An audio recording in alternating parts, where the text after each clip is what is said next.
Hello students welcome back to another video. तो पिला माने ए वीडियो होची प्लस 2 सेकंड ईयर पिला मानक पई सीएचएसई तरफ रु आ गुडे नोटिस आसीची council of higher secondary education Odisha. सब पिला मानक पई खुशी खबर, कारण सब पिला मानक मनर क्वेश्चन थिला कि हमर जो दुईटा इंटरनल एग्जाम होईची ताहार मार्क बोर्ड एग्जाम रे मिसिबो कि नै। तो ताहा ऊपर ये नोटिस तो देखो सब्जेक्ट देखो extension of deadline for uploading of class 12th internal test theory and practical marks.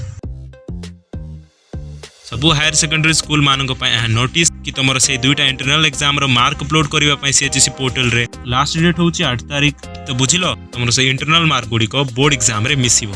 जदि तुम मार्क बोर्ड एग्जाम रे टिके कमी जाए तेबे ये मार्क गुड़ी को तुम फाइनल मार्क रे मिसिबो। जदि तुम बोर्ड परीक्षा रे खूब भल मार्क रखिछ तेबे मार्क गुड़ी को मिसिबो नाही, किंतु जदि तुम 60 70 एमती रखिथिबो तेबे मार्क गुड़ी को मिसिबो। एवं जदि तुम खूब कम मार्क थिबो लाइक 25 24 तेबे तुम ये दुईटी इंटरनल मार्क मिसिबो एवं पास हो जिवो तुमे। तो जहार भी क्वेश्चन थिला कि ये इंटरनल मार्क गुड़ी को फाइनल मार्क से मिसिबो कि नहीं, तो आंसर इज यस मिसिबो। तो एटा नोटिस थिला बोर्ड एग्जाम पे प्रिपेयर हो बाय।